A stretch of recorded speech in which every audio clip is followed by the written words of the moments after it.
আপনাদের সবাইকে যিশুর মধুর নামে জয় যিশু। আজ আমরা এই ভিডিওটির মাধ্যমে আলোচনা করব কে স্বর্গরাজ্যে প্রবেশ করতে পারবে এবং কে পারবে না।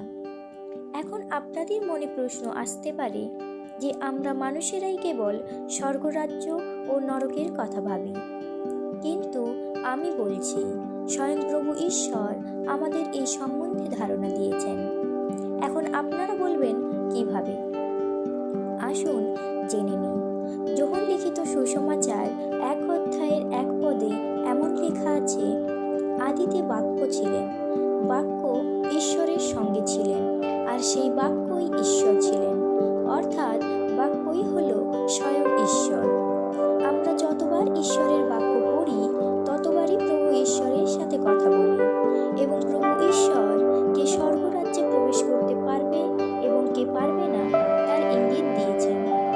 গালাতীয় 5 অধ্যায়ের 19 পদে এমন লেখা আছে যে পাপ প্রভৃতির কাজগুলি স্পষ্ট, সেগুলি হলো ব্যভিচার, অশুচিতা, স্বেচ্ছাচারিতা, প্রতিমা পূজা, ডাইনিবিদ্যা, ঘৃণা, স্বার্থপরতা, হিংসা, ক্রোধ, নিজেদের মধ্যে বিতর্ক, মতভেদ, দলাদলি, ঈর্ষা, মাতলামি, লাম্পট্য আর এই একই ধরনের অন্য অপরাধ।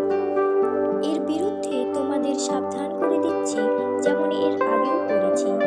যারা এই সব কুকাজ করবে তাদের ঈশ্বরের রাজ্যে জায়গা হবে না।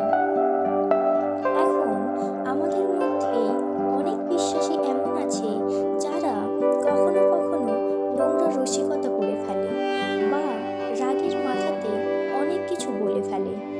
পরে তারা সেটা নিয়ে ভাবে যে তারা সেটা পরিস্থিতির চাপে পড়ে বলে ফেলেছেন বা বিতর্ক করে ফেলেছেন। কিন্তু মথি রচিত সুসমাচার 15 অধ্যায়ের 18 পদে প্রভু বলেছেন, মুখের মধ্য থেকে যা বের হয় তাই মানুষকে অশুচি করে। আমি একথা বলছি কারণ মানুষের অন্তর থেকেই সমস্ত মন্দ চিন্তা, নরহত্যা, ব্যভিচার, যৌনপাপ, চুরিবিদ্যা, মিথ্যা সাক্ষ্য ও নিন্দা বের হয়। তাই যখনই আপনি যা কিছু ভাবছেন, যা কিছু বলছেন, সেটি আপনার অন্তর থেকে বেরিয়ে এসছে, যা আপনাকে অশুচি করে এবং যা আপনাকে শয়তানের পথে নিয়ে যায়। আবার এফেসীয় 5 অধ্যায়ের 5 পদে লেখা আছে, এ কথা তোমাদের নিশ্চিত রূপে জানা ভালো, যারা যৌন পাপে লিপ্ত অথবা অপবিত্র জীবনযাপন করে অথবা লোভী, তারা খ্রিস্টের ও ঈশ্বরের রাজ্যে কোনো স্থান পাবে না। কারণ যে লোভী সে তো মূর্তি পূজারী। অর্থাৎ প্রভু ঈশ্বর আমাদের খুব সহজভাবেই বলেছেন আমাদের ঠিক কী করা উচিত এবং কোন কাজগুলি করা উচিত নয়। কিন্তু তারপরেও আমরা এই জগতে থাকা নানা অন্যায় কাজে নিজেদের জড়িয়ে ফেলি। আমাদের মধ্যে অনেক বিশ্বাসী ভাই ও বোনেরা এই ধরনের অন্যায় করে থাকে। তাদের ধারণা বিশ্রামবারে প্রভুর আরাধনা করলে সব অন্যায় মিটে যায়। আসলে তা নয়।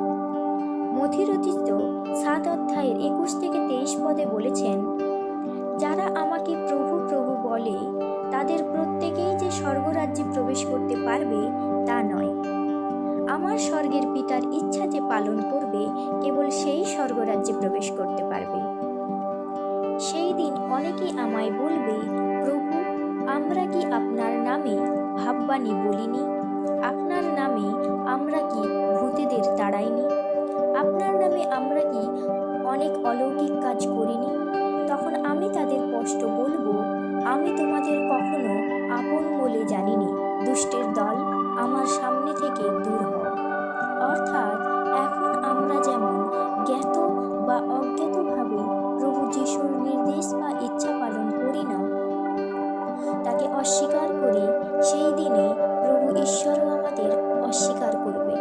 প্রকাশিত বাক্য 21 অধ্যায়ের 8 পদে এমন লেখা আছে যে যারা ভীরু, অবিশ্বাসী, ঘৃণ্য লোক, নরঘাতক, যৌন পাপে পাপগ্রস্ত, মায়াবী, প্রতিমা পূজারী, যারা মিথ্যেবাদী, এদের সকলের স্থান হবে সেই আগুন ও জ্বলন্ত গন্ধকের হ্রদে। অর্থাৎ তারা যাবে নরকে। প্রকাশিত বাক্য 21 অধ্যায়ের 27 পদে এমন লেখা আছে, অশুচি কোনো কিছুই সেই শহরে প্রবেশ করতে পারবে না। কোনো মানুষ যে ঘৃণ্য কাজ করে অথবা যে অসৎ, সে কখনোই নগরে প্রবেশ করতে পারবে না। কেবল যাদের নাম জীবন পুস্তকে লেখা আছে, শুধু তারাই সেখানে প্রবেশ করতে পারবে। অর্থাৎ হে বিশ্বাসীরা, প্রভু ঈশ্বরের খুব সহজভাবে স্বর্গরাজ্য ও নরক প্রবেশের ধারণা দিয়েছেন। এখন আপনারা ঠিক করুন কোন পথ বেছে নেবেন। আমরা জানি জগতের মধ্যে থেকে ঈশ্বরের ইচ্ছা মতো চলা খুব কঠিন, কারণ জগৎ হলো পাপে পতিত এবং শয়তান প্রতিনিয়ত মানুষের মনকে বিচলিত করে চলেছে, যাতে তারা অন্যায়ের পথে যায়। তাই এই সব অন্যায় থেকে বিরত থাকতে পবিত্র আত্মার সহায়তা নিন।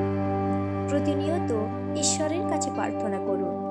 এই বাক্যে প্রভু ঈশ্বর আপনাদের আশীষ দান করুন।